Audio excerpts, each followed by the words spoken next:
a 16. O título deste capítulo é O Dever do Verdadeiro Atalaia. Veio a mim a palavra do Senhor dizendo: Filho do homem, fala aos filhos de teu povo e dize-lhes: quando eu fizer vir a espada sobre a terra, e o povo da terra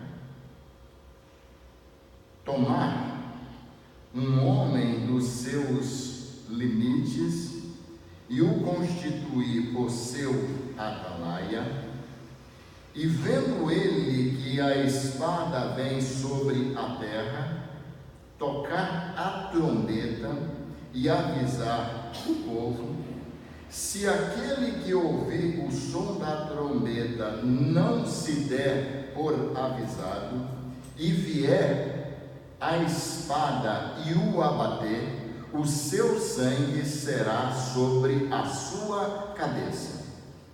Ele ouviu o som da trombeta e não se deu por avisado, o seu sangue será sobre ele, mas o que se dá por avisado salvará a sua vida. Mas se o atalaia vir que vem a espada e não tocar a trombeta e não for avisado o povo, se a espada vier e abater uma vida dentre eles, este foi abatido na sua iniquidade, mas o seu sangue demandarei do atalaia. A ti, pois, ó filho do homem, te constitui por atalaia sobre a casa de Israel. Tu, pois, ouvirás a palavra da minha boca e lhe darás aviso da minha parte. Se eu disser ao perverso: ó perverso, certamente morrerás, e tu não falares para avisar o perverso do seu caminho, morrerá esse perverso na sua iniquidade, mas o seu sangue eu o demandarei de ti. Mas se falares ao perverso para o avisar do seu caminho, para que dele se converta, e ele não se converter do seu caminho, morrerá ele na sua iniquidade, mas tu livraste a tua alma. Tu, pois, filho do homem, dize à casa de Israel: assim falais vós, visto que as nossas prevaricações e os nossos pecados estão sobre nós, e nós desfalecemos neles. Como, pois, viveremos? Dize-lhes: tão certo como eu vivo, diz o Senhor Deus, não tenho prazer na morte do perverso, mas em que o perverso se converta do seu caminho e viva. Convertei-vos dos vossos maus caminhos, pois por que haveis de morrer, ó casa de Israel? Tu, pois, filho do homem, dize aos filhos do teu povo: a justiça do justo não o livrará no dia da sua transgressão. Quanto à perversidade do perverso, não cairá por ela no dia em que se converter da sua perversidade, nem o justo pela justiça poderá viver no dia em que pecar. Quando eu disser ao justo que certamente viverá, e ele, confiando na sua justiça, praticar iniquidade, não me virão à memória todas as suas justiças, mas na sua iniquidade que pratica, ele morrerá. Quando eu também disser ao perverso: certamente morrerás, se ele se converter do seu pecado e fizer juízo e justiça, e restituir esse perverso o penhor, e pagar o furtado, e andar nos estatutos da vida, e não praticar iniquidade, certamente viverá, não morrerá. De todos os seus pecados que cometeu, não se fará memória contra ele. Juízo e justiça fez, certamente viverá. Meus irmãos e minhas irmãs, em tempos das chamadas fake news, ou notícias falsas, nós precisamos ter discernimento, sabedoria e muito cuidado para não considerarmos como falsas aquelas notícias e informações que na realidade são verdadeiras.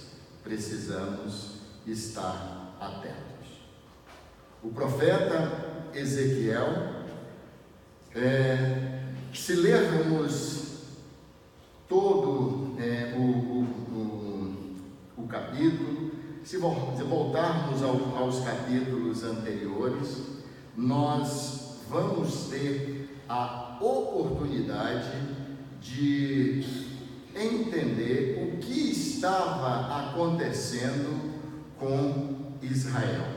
E nós conhecemos a história de Israel. Apesar de ter um Deus sempre presente, atuando, protegendo aquela nação, ela sempre se desviava, se afastava do Senhor, e o seu relacionamento com Deus se tornava cada vez mais difícil, apesar da misericórdia de Deus. E Deus, ele chama o profeta Ezequiel para falar àquele povo, assim como fez com outros profetas. E nós temos estudado às quartas-feiras o livro do profeta Isaías, e os últimos capítulos que nós estudamos, do 13 ao 23, se não me falha a memória, nós podemos ver o juízo de Deus sobre todas aquelas nações que foram utilizadas para de alguma forma massacrar Israel e mostrar a Israel de que a sua condição, o seu comportamento não era o comportamento ideal. Ela cada vez mais, a nação cada vez mais se afastava do Senhor. Isaías, nós estamos estudando isso às quartas-feiras. O profeta Ezequiel, se nós voltarmos aos capítulos anteriores, nós vamos encontrar o mesmo sentido. E Deus, ele chama o profeta Ezequiel como atalaia, para que aquele profeta fale ao coração daquela nação que estava cada vez mais se afastando de Deus.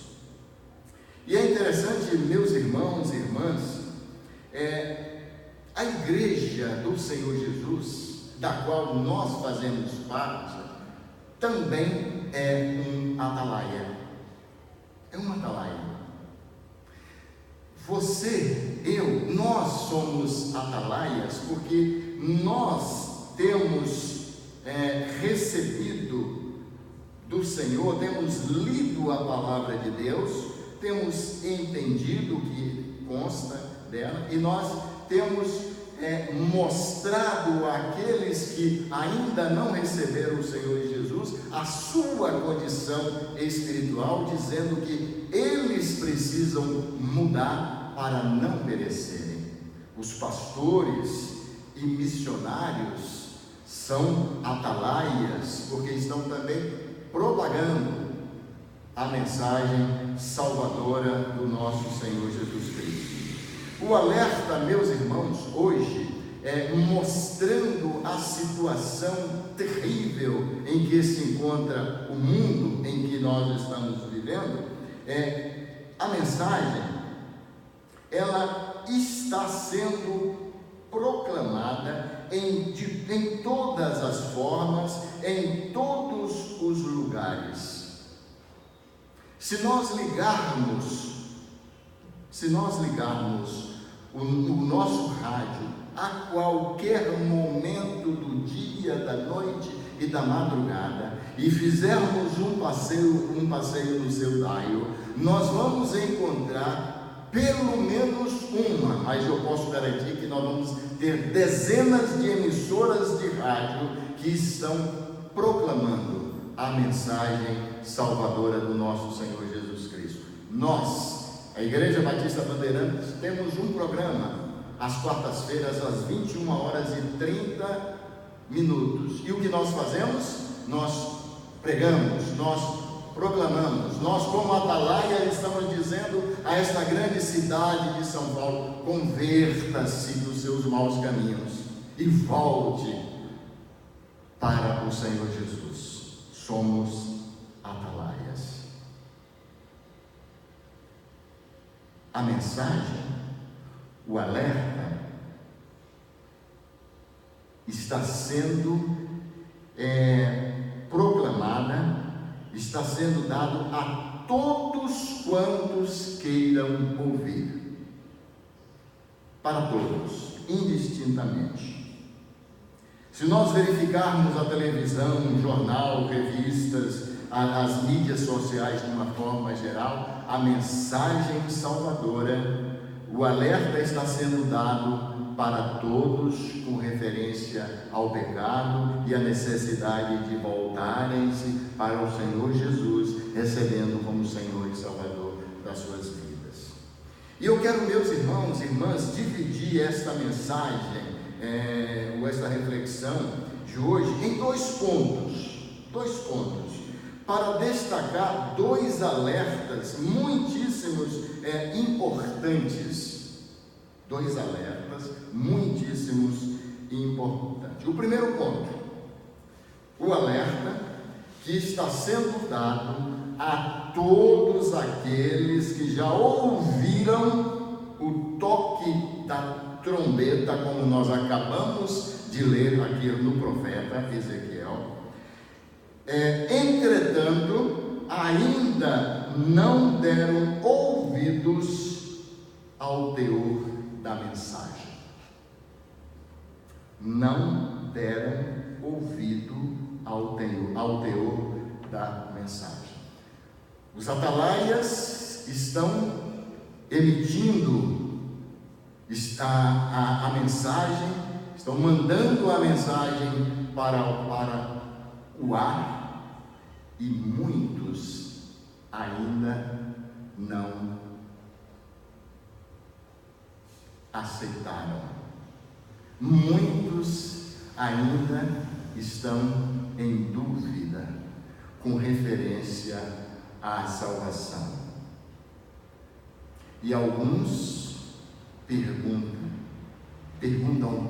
perguntam, será verdade? Será verdade o que esses crentes estão pregando? E aí vem o tema desta mensagem: e se for verdade? Para nós, não temos a menor dúvida, e eu creio que todos nós que estamos aqui neste santuário, neste momento, já ouvimos esta mensagem, entendemos e recebemos o Senhor Jesus como Senhor e Salvador das nossas vidas. Mas eu sei que, acompanhando-nos aqui pelas redes sociais, Não são poucas as pessoas que ainda têm dúvida com referência à salvação. Será mesmo que Jesus Cristo salva? Será verdade? Ouçamos o que o evangelista Marcos diz a respeito daqueles que são considerados, daqueles que é considerado o último dos profetas. O que Marcos diz a respeito daquele que é considerado o último dos profetas. Quem é o último dos profetas? João. Ele diz o seguinte: apareceu João batizando no deserto e pregando o batismo de arrependimento para a remissão dos pecados, e toda a província da Judeia e os de Jerusalém iam ter com ele, e todos eram batizados por ele no Rio Jordão, confessando os seus pecados. Esse texto você encontra em Marcos, no capítulo 1, 4 a 6. A mensagem sendo pregada, apresentada, o atalaia alertando. E a mensagem que foi pregada, ela continua sendo também proclamada ou propagada em nossos dias. Aquela mensagem dada pelo Senhor Jesus aos seus discípulos, e ele disse: ide por todo mundo e pregai o evangelho a toda criatura. Aqueles que crerem, forem batizados, serão salvos. Essa é a mensagem. A mensagem que foi pregada, ela continua lá no primeiro século, na época ainda em que Jesus Cristo estava com seus discípulos. Ela continua sendo propagada em nossos dias.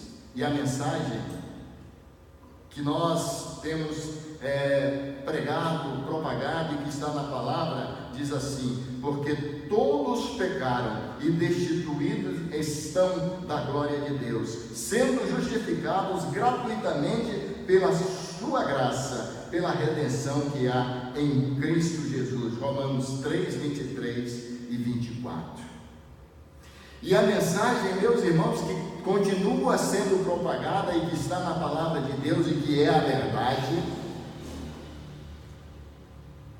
também é esta: e em nenhum outro há salvação, porque também debaixo do céu nenhum outro nome há dado entre os homens pelo qual devamos ser salvos.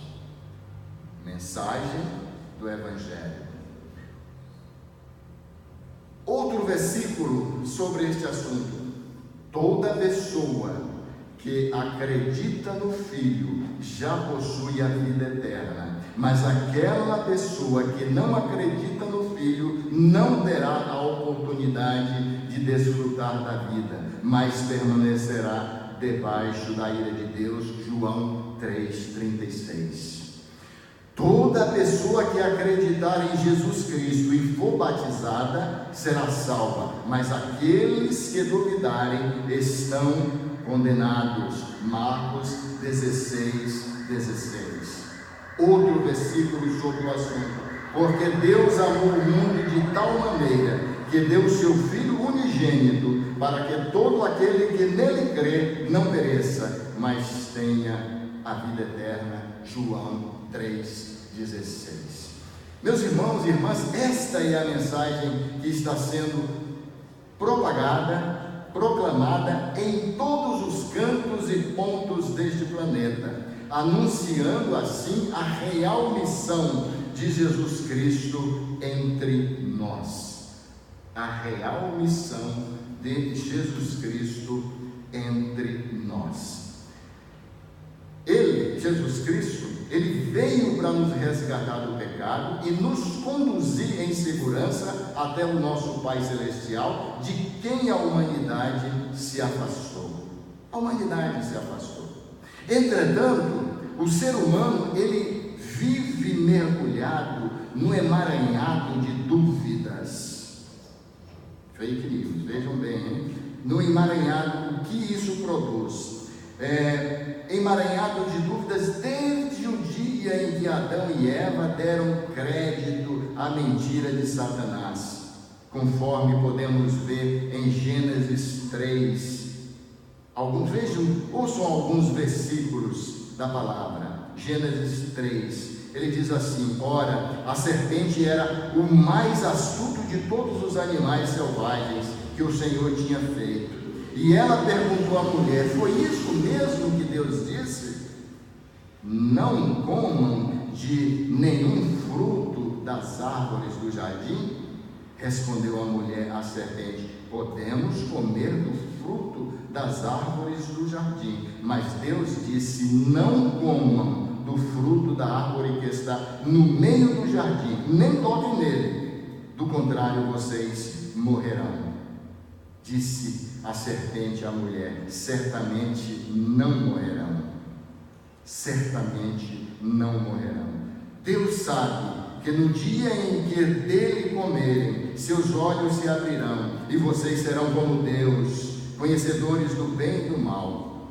Quando a mulher viu que a árvore parecia agradável ao paladar, ela era atraente aos olhos e, além disso, desejável para dela se obter discernimento, tomou do seu fruto, comeu e o deu a seu marido, que comeu também.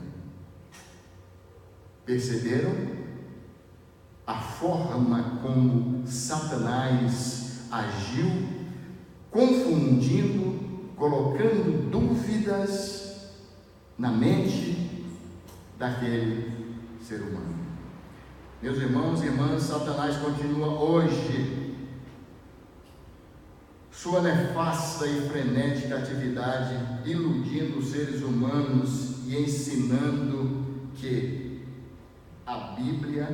o que a Bíblia ensina não é verdade. Que há controvérsia nas afirmações encontradas na Bíblia. E aí busca-se textos fora do contexto, isoladamente, e começa-se a criar em cima daquilo uma teoria completamente diferente daquilo que a palavra de Deus quer demonstrar.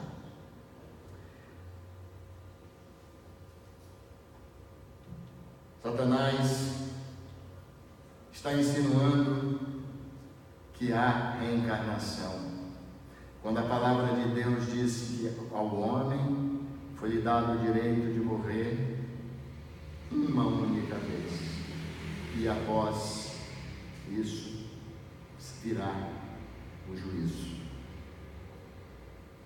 Mas existem teorias por aí que falam a respeito da encarnação. Da reencarnação, se você não atingir a perfeição, você poderá voltar como uma outra pessoa, e assim você vai na busca da perfeição. Satanás continua insinuando que você pode obter a salvação através de obras da caridade, e nós sabemos que não é pelas obras que nós somos salvos. Nós vamos falar sobre as obras no segundo tópico, mas não é pelas obras, não são pelas obras que nós somos salvos.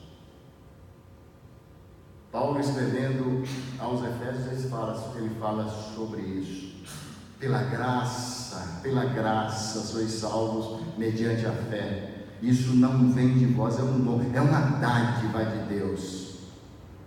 E não vem em cima de valores para que ninguém se glorie. Satanás continua insinuando que você pode mudar o estado espiritual de uma pessoa mesmo depois da morte física. Isso não é verdade, isso é mentira. Morreu, a alma saiu do corpo, ela fica sob os cuidados do Senhor. Essas informações não são verdadeiras. Entretanto, existem milhares e milhares de pessoas ao redor deste planeta que acreditam nestas mentiras. Eu poderia relacionar aqui pelo menos algumas dezenas. Acreditam nessas mentiras, negando dessa forma a salvação em Cristo Jesus. Qual será o destino dessas pessoas no futuro, quando da volta do Senhor Jesus, se elas não estiverem firmadas na verdade? E se for verdade, e eu não tenho dúvida, e eu sei que você não tem dúvida a respeito disso, e se for verdade que Jesus Cristo é aquele que reivindicou ser, que Jesus Cristo é aquele que Ele reivindicou ser, e sabe o que Jesus Cristo reivindicou ser? Ele reivindicou ser mais do que um homem. Ele disse ser uma divindade, ele disse que era Deus, e falou a verdade. Mas os céticos, os incrédulos, questionam a respeito da divindade do Senhor Jesus. Ele foi um homem, foi um iluminado, foi uma grande personalidade da história, um grande psicólogo, um grande revolucionário, mas não aceitam que Jesus Cristo é Deus. Qual é a prova disso? Como é que nós podemos provar isso? Nós temos condições sobejas como cristãos, como servos do Senhor Jesus, como discípulos do Senhor Jesus, de dar essas provas e combater estas mentiras contra-argumentar, dizendo: Ele, quando aqui esteve, realizou milagres da própria natureza. Querem alguns exemplos? Transformou água em vinho. Milagre da natureza. Acalmou a tempestade. Andou sobre as águas. São argumentos que nós podemos apresentar, mostrando a divindade do Senhor Jesus. Ele realizou o milagre da ressurreição. A filha morta de um líder religioso foi salva, foi ressuscitada por Jesus Cristo. O filho morto de uma viúva também. Jesus Cristo também ressuscitou um amigo seu, Lázaro. São provas que mostram a sua divindade e o seu poder. Ele fundou uma igreja e mudou o curso da história. Isso é ser divino, é ser poderoso e ter condições de efetivamente comandar a história e comandar o mundo, o universo com o seu Pai, porque Ele também é Deus. Jesus reivindicou ser o Salvador. Segundo os 4 evangelhos, Mateus, Marcos, Lucas e João, Jesus Cristo falou repetidamente sobre o fato de estar cumprindo uma missão. O evangelista, missão de resgate, porque o homem havia se afastado de Deus, se perdeu, como lemos em o texto de Gênesis, mas ele veio exatamente para resgatar aquele homem perdido. E o evangelista João disse: vejam, é o Cordeiro de Deus que tira o pecado do mundo. Durante os 3 anos do seu ministério, Jesus Cristo, informou aos seus discípulos a respeito do que era a sua verdadeira missão aqui entre nós, ou seja, salvar o homem do pecado, resgatar a humanidade.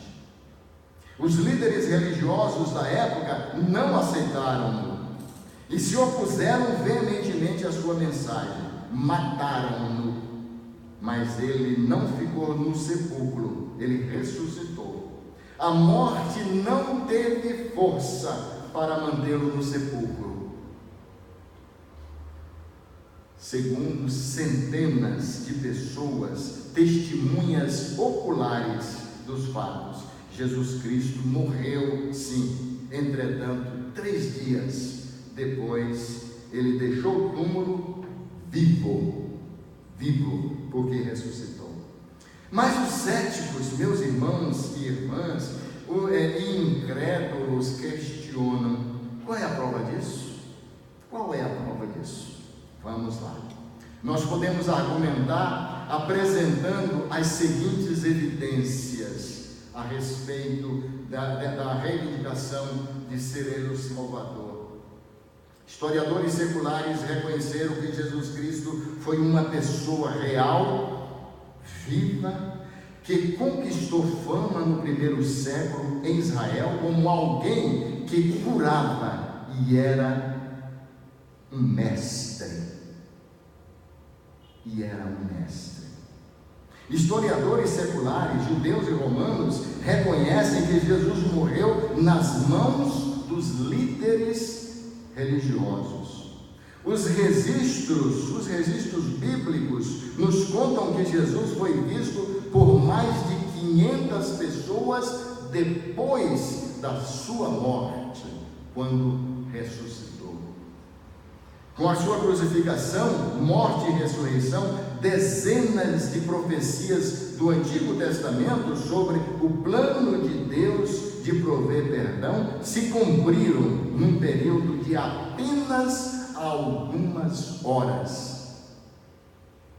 O próprio Jesus Cristo disse: eu sou o caminho, a verdade e a vida. Ninguém vem ao Pai a não ser por mim. João 14:6.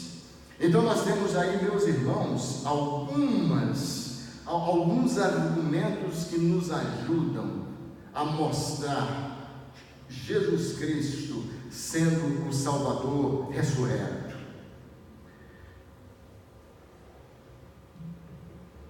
O segundo item, eu disse que dividiria em 2 pontos. O segundo ponto: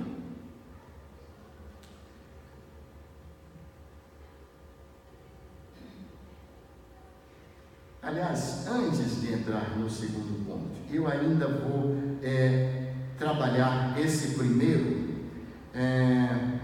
por ser muito importante e questionado.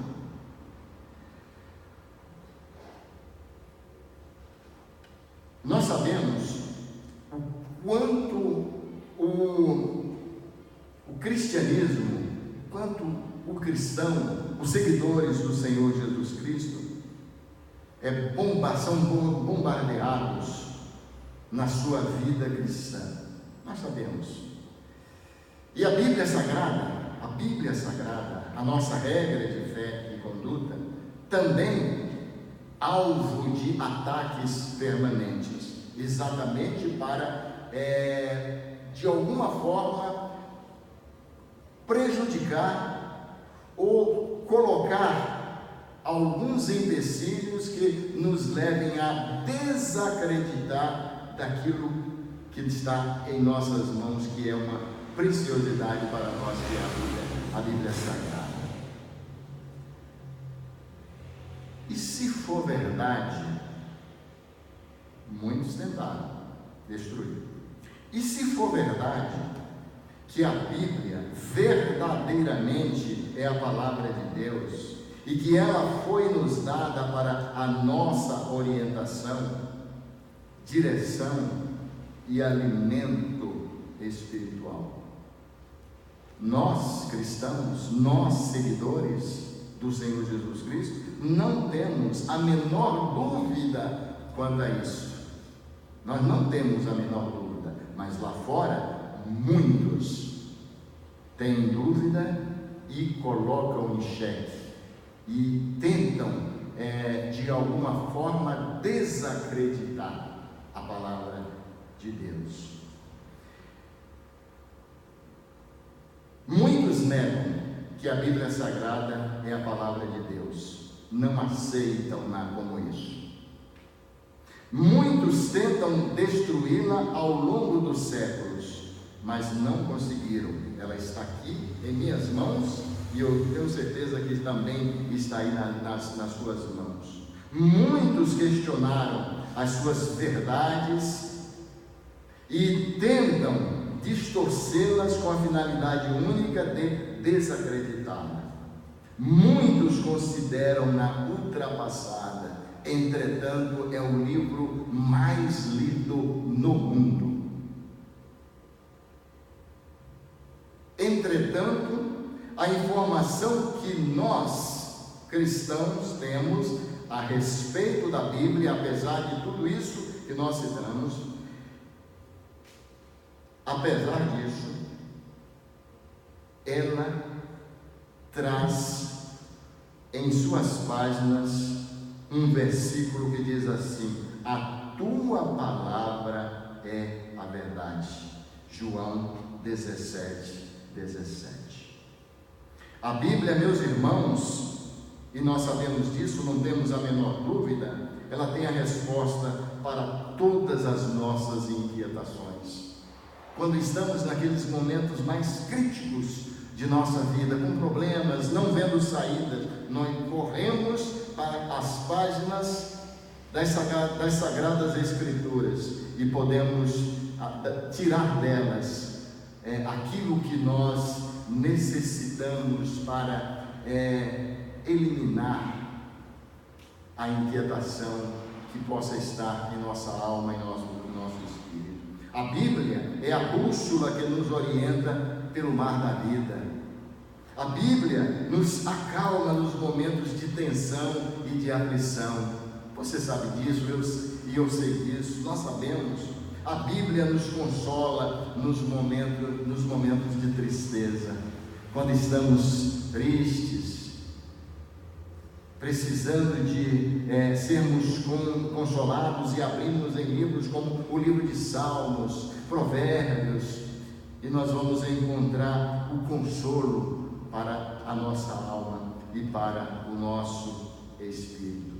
Então, por que não acreditar no que ela diz diante de todos esses argumentos?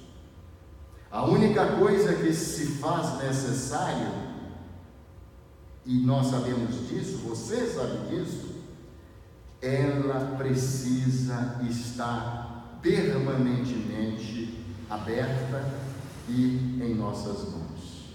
Não adianta ela estar fechada e lá numa estante. Alguns anos atrás, o cantor Nelson Ned, todos nós conhecemos, lembramos dele aí. Ele passou por um período extremamente difícil na vida, depois ele se converteu ao cristianismo e ele foi entrevistado pelo Jô Soares.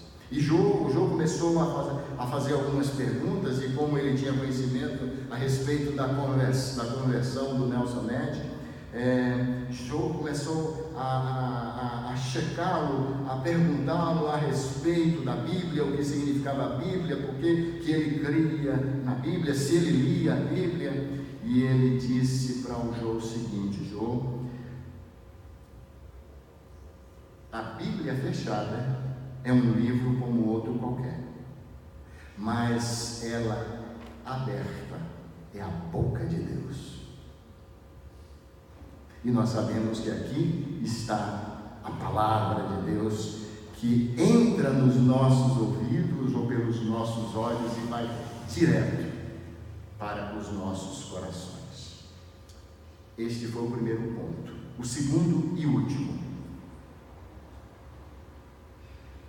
o alerta, segundo ponto, o alerta àqueles que ouviram o toque da trombeta,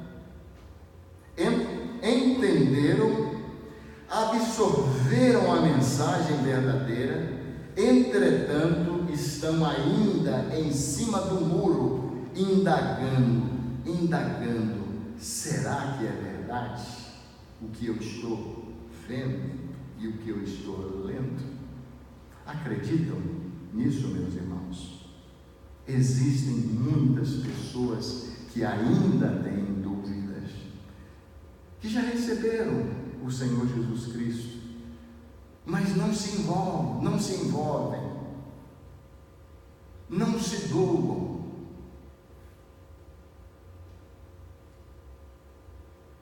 Fato, tá? Fato. E prestem bem atenção no que eu vou falar agora. Fato. A salvação é pela graça, mediante a fé. Entretanto, o galardão depende das obras. E eu sei que este é um assunto que não é abordado muito em nossos púlpitos. Eu sei, mas é uma verdade. O galardão depende das obras. A palavra de Deus diz, a Bíblia Sagrada, a nossa regra de fé e conduta diz o seguinte: é necessário que façamos as obras daquele que nos enviou enquanto o dia. A noite vem, quando ninguém pode trabalhar. João 9,4. Será que nós estamos fazendo a obra do Senhor enquanto é dia? A noite está se aproximando. E este versículo, meus irmãos, nos diz que não devemos perder tempo. Não devemos criar atividades e mais atividades para a nossa vida, deixando de lado as coisas do reino de Deus.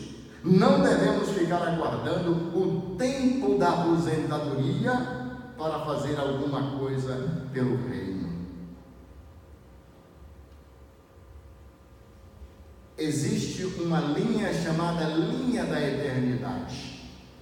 Ela começa, não tem começo, ela vai e ela procede, não tem fim, não tem começo, não tem fim. E a nós nos foi dado a oportunidade de, nesta linha da eternidade, vivermos alguns anos, 65, 50, 40, 30, uns nascem e logo em seguida morrem, outros vivem 100, 105 anos, né? Muito bem.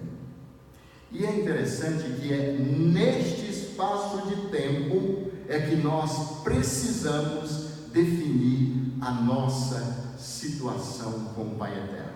Precisamos recebê-lo como Senhor e Salvador das nossas vidas. Nós já o fizemos. Tenho certeza que aqui todos já fez isso. E aqui neste espaço de tempo, nós precisamos nos envolver nas lides do reino, se nós quisermos receber galardões quando formos ou quando nos encontrarmos com o Senhor muito em breve. Outro versículo diz assim: Deus não é injusto, Ele não se esquecerá do trabalho de vocês e do amor que demonstraram por Ele, pois ajudaram os santos e continuam a ajudá-los. Hebreus 6:10. Deus não será injusto em não reconhecer o trabalho de vocês. Aqui nós temos uma promessa. Deus vai recompensar o trabalho daqueles que estão envolvidos com as lides do seu reino. Ele vai recompensar. É uma promessa. E aí nós vamos lá. Alguns ainda, questionam, será verdade? Outro versículo, dentro desse tempo: buscai primeiro o reino de Deus e a sua justiça, e todas estas coisas vos serão acrescentadas. Mateus 6:33. Este é um ensinamento de Jesus Cristo com referência à ansiedade. Nós sabemos disso. Entretanto, nós temos, será que nós temos priorizado outras coisas, ele diz assim: olha, buscai primeiro, as demais coisas lhes vão ser acrescentadas. Você precisa ter fé, lhes serão acrescentadas. Será que nós temos priorizado o reino de Deus, ou temos criado outras situações, outras coisas, e deixando o reino de Deus de lado? A Bíblia também fala a respeito de trabalho e galardão, ou seja, galardão como recompensa. Vejamos alguns textos, quando diz assim: ora, o que planta e o que rega são um, e cada um receberá o seu galardão segundo o seu trabalho. 1 Coríntios 3,8, está aí na sua Bíblia. Na nossa vida secular, se trabalhamos, temos o nosso salário, é óbvio. Se não trabalhamos, não recebemos salário. Se estudamos, nós obtemos sucesso na vida secular. Se não estudamos, nós ficamos à margem aí da sociedade, marcando passo, e encontramos, via de regra, sérias dificuldades para vencermos os desafios que a vida nos coloca coloca diante de nós, porque não nos preparamos para a vida, ou não, aquela pessoa não se preparou para a vida e vai encontrar dificuldades. Na vida espiritual é algo parecido. Se eu não procuro me envolver, se eu não trabalho pelo reino, o que eu vou receber lá na eternidade como recompensa? A minha salvação está garantida, é pela graça, e vai continuar sendo pela graça. Portanto, meus amados irmãos e irmãs, sede firmes, Paulo, escrevendo aos Coríntios, sede firmes e inabaláveis e sempre abundantes na obra do Senhor, sabendo que no Senhor o vosso trabalho não é vão. E nós não podemos tirar isso da nossa cabeça. O nosso trabalho no Senhor não será nunca em vão. Portanto, meus irmãos, vamos buscar, vamos trabalhar no sentido de encontrarmos possibilidades, criarmos formas para estarmos envolvidos no reino, porque o que nós fizermos pelo reino é o que nós vamos levar para a eternidade, o resto vai ficar.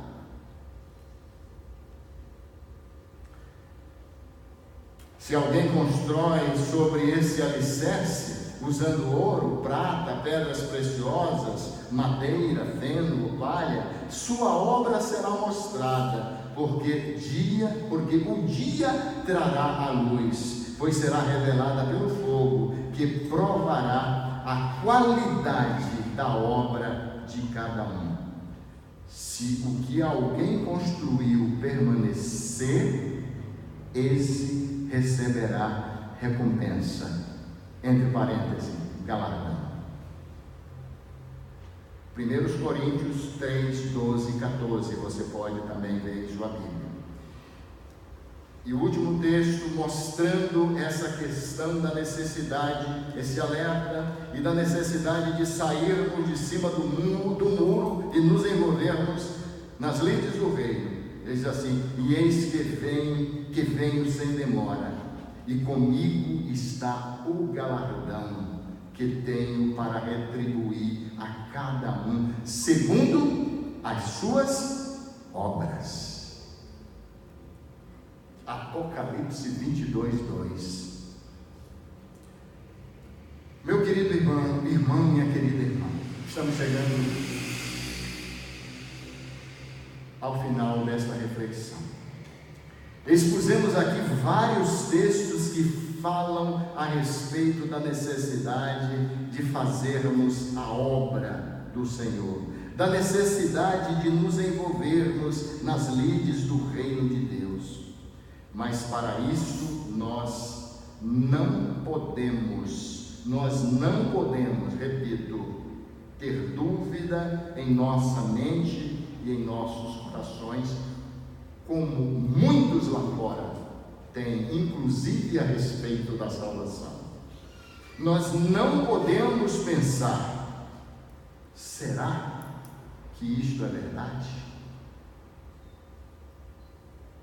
Nós não podemos ser incrédulos, porque é a incredulidade que nos leva exatamente a fazer aquela pergunta ali, olha, que está servindo de tema para essa mensagem: e se for verdade e eu não fiz nada? E se for verdade? Concluindo, a nossa confiança no que a palavra de Deus nos informa é o que vai nos dar a certeza de que receberemos os galardões que estão preparados desde a fundação dos séculos. Esses galardões, irmãos e irmãs, eles estão preparados, prontos para serem entregues a cada um de nós. Nós só precisamos trabalhar pelo reino de Deus. Este púlpito aqui, ele vem pregando, propagando e alertando por várias décadas a respeito do que vai acontecer no futuro. Os membros que são mais antigos aqui sabem disso. Eu estou aqui há 10 anos, 9 anos e meio, 10 anos.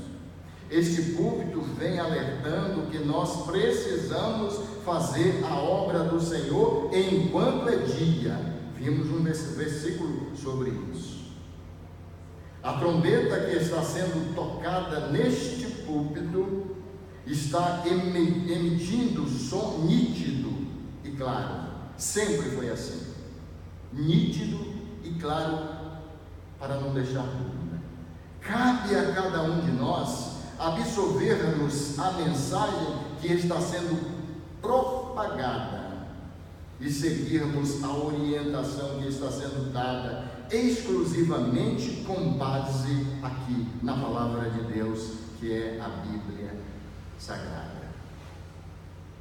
Não é fake, não é fake, é fato.